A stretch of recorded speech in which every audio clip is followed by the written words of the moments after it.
Friends, welcome to our channel. ఈరోజు video వచ్చేసి ఎన్టీఆర్ భరోసా pension సంబంధించి మరొక ఇంపార్టెంట్ విషయం అయితే మీ ముందుకైతే తీసుకొస్తున్నా అండి. సో ప్రీవియస్లో మనము అపీల్ చేసుకునే విధానంలో ఎంపీడీఓ సార్ లాగిన్లో కానీ అలాగే మున్సిపల్ కమిషనర్ సార్ లాగిన్లో కానీ ఏ విధంగా అపీల్ చేసుకోవాలి, ఎలా అపీల్ చేసుకోవాలని చెప్పేసి వీడియోనే చేశాను. అందులో మనకి మళ్ళీ మీరు అర్హత నిరూపించుకోవడానికి అపీల్ చేసుకునే విధానంలో కావాల్సిన డాక్యుమెంట్ ఏం తీసుకోవాలని చెప్పేసి కూడా వీడియోలో చెప్పడం జరిగింది. ముఖ్యంగా సదరం సర్టిఫికేట్ అనేది పాతది అలాగే కొత్తది తీసుకొని చెప్పేసి వెళ్ళాలని చెప్పేసి మీకు తెలియజేయడం అయితే జరిగింది కదా. సో మీకు కొత్తదైతే ఇంకా వచ్చిండదు, పాతది మాత్రమే ఉందని చెప్పి చాలామంది కామెంట్ చేశారు. సో పాతది కూడా తీసుకుని వెళ్ళినా కూడా ఎటువంటి ప్రాబ్లం లేదు. ఇక్కడ ముఖ్యంగా మనకి సదరం సంబంధించి నోటీసులు ఇచ్చిన తర్వాత జనవరి నుంచి మనకు వికలాంగుల పింఛన్ సంబంధించి హెల్త్ డిపార్ట్మెంట్ పింఛన్ సంబంధించి కావచ్చు, అలాగే డిజేబుల్ పింఛన్ 6,000 పింఛన్ సంబంధించి కావచ్చు, అలాగే 15,000 పింఛన్ సంబంధించి కావచ్చు, జనవరి నుంచి మనకి రీవెరిఫికేషన్ అయితే చేయడం జరిగింది కదా. ఇందులో సదరం క్యాంపుకు రీఅసెస్మెంట్ పోయించిన వాళ్ళకి గ్రామవార్డు సచివాలయంలో పర్సెంటేజ్ రిజెక్ట్ అయిన వాళ్ళకి ఎండోర్స్మెంట్ అని చెప్పేసి ఒక ఆప్షన్ అయితే ఇవ్వడం ఉంది. ఆ సర్టిఫికేట్ అని డౌన్లోడ్ చేసుకోవచ్చు అండి. సో అది కూడా మీరు తీసుకొని వెళ్ళొచ్చు. సో మనకి నిన్న ఈ ఆప్షన్ అయితే ఇవ్వడం జరిగింది. సో మీరు ఎవరైతే సదరం నోటీసులు వచ్చి మీ యొక్క నోటీస్ ద్వారా మీరు క్యాంప్కి వెళ్ళొచ్చింటారు కదా, హాస్పిటల్కి వెళ్ళొచ్చినప్పుడు మీకు రిజెక్ట్ చేసింటారు, కొన్ని సర్టిఫికేట్లు అనేది మీకు పర్సెంటేజ్ తక్కువ ఉందని చెప్పేసి రిజెక్ట్ చేసింటారు. అలాంటి వాళ్ళకి ఎండోర్స్మెంట్ అని చెప్పేసి ఒక ఆప్షన్ ఇవ్వడం ఉంది. సో ఆప్షన్ కూడా ఇప్పుడు మీకు చూపిస్తాను. అది గ్రామ వార్డు సచివాలయంలో ఉన్నటువంటి డిస్కషన్ వరకు ఏపీసీఓ పోర్టల్లో మనం డౌన్లోడ్ చేసుకునే విధంగా గవర్నమెంట్ అయితే కల్పించడం జరిగింది. సో పాతది సదరం సర్టిఫికేట్, అలాగే ఈ కొత్తగా మీరు రీఅసెస్మెంట్కు రీసెంట్గా పోయించారు కదా, పోయించినప్పుడు మీకు రిజెక్ట్ అని చెప్పేసి పింఛన్ రాదని చెప్పేసి వచ్చింది కదా, ఆ సర్టిఫికేట్ కూడా రావడం జరిగింది.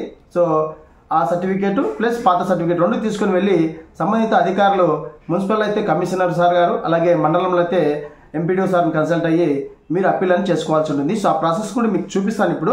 సో ముఖ్యంగా ఇక్కడ అప్పీల్ చేసుకునే విధానం కూడా మీరు చాలామంది రీఅసెస్మెంట్కు మళ్ళీ వెళ్ళాలనుకున్న వాళ్ళు డైరెక్ట్ హాస్పిటల్కి అయితే వెళ్ళకూడదండి. దయచేసి ఈ విషయాన్ని గమనించాలి.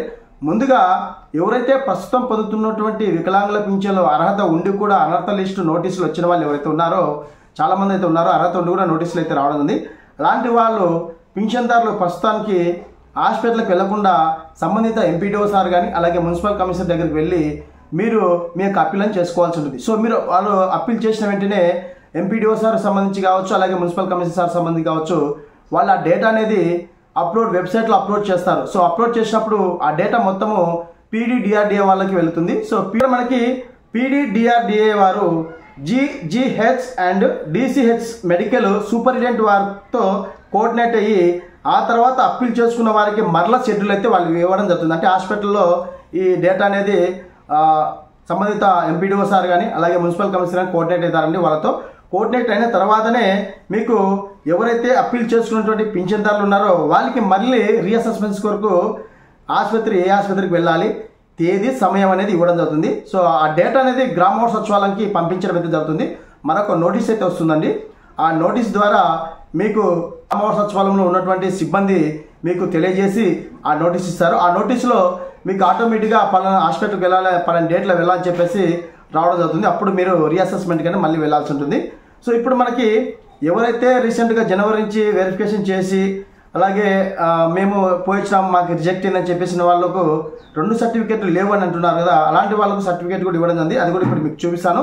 సో గ్రామ వార్డు సచివాలయంలో ఉన్నటువంటి డిస్కషన్ వరకు లాగిన్లో ఈ ప్రాసెస్ అయితే ఉంది. సో ఇక్కడ మీకు క్లియర్గా చూపిస్తానండి. సో ఇక్కడ చూడండి, మనకి నేను ఆల్రెడీ ఓపెన్ చేసి పెట్టాను. సో ఇక్కడ మనకి సర్టిఫికేట్ అనేది జనరేట్ అయింది కొంతమందికి. సో కార్డు సర్టిఫికేట్ అనేది ఇక్కడ జనరేట్ అయింది. సో వీళ్ళకైతే ఎలిజిబుల్ ఎటువంటి ప్రాబ్లం లేదు. సో ఇక్కడ మనకి అసెస్మెంట్ అండ్ రిజెక్ట్ అని చెప్పేసి ఉంది కదా. సో ఈ అసెస్మెంట్ అండ్ రిజెక్ట్ ఉన్న వాళ్ళకి గెట్ ఎండోర్స్మెంట్ అని చెప్పేసి మనకి ఇక్కడ ఆప్షన్ ఇవ్వడం జరిగింది. సో ఇక్కడ ఎవరైతే రీఅసెస్మెంట్ పోయించారో సదరం సర్టిఫికేట్ సంబంధించి వికలాంగుల పింఛన్దారులు ఎవరైతే ఉన్నారో రీఅసెస్మెంట్ పోయించిన తర్వాత కూడా వాళ్ళకి రిజెక్ట్ అయింటుంది కదా. సో అలాంటి వాళ్ళకి ఈ గెట్ ఎండోర్స్మెంట్ అని చెప్పేసి ఆప్షన్ ఉంటుంది.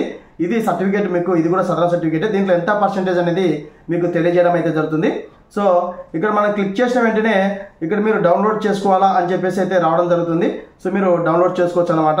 సో ఈ విధంగా మనకి డైరెక్ట్గా ప్రింట్ అయితే రావడం జరుగుతుంది. సో ఈ విధంగా మనం ప్రింట్ అనేది తీసుకోవచ్చండి. సో ఓకేనా, మీరు ఈ విధంగా అయితే మీరు ప్రింట్ తీసుకోవచ్చు. సో ఎటువంటి ప్రాబ్లం లేదు. సో ఓకేనా, ఈ విధంగా మీరు ప్రింట్ తీసుకుంటే మీకు రావడం అయితే జరుగుతుంది. సో ఈ విధంగా అసెస్మెంట్ సంబంధించి ఎంత పర్సెంటేజ్ ఏందని చెప్పేసి మొత్తం ఇవ్వడం అయితే జరుగుతుందండి. సో ఈ విధంగా మీరు ఒకసారి చెక్ చేసుకోండి. ఇదండి వీడియోలో అప్డేట్. వీడియో నచ్చితే లైక్ చేయండి, షేర్ చేయండి, సబ్స్క్రైబ్ చేసుకోండి మర్చిపోకండి. Thank you for watching. Thank you so much. జై హింద్.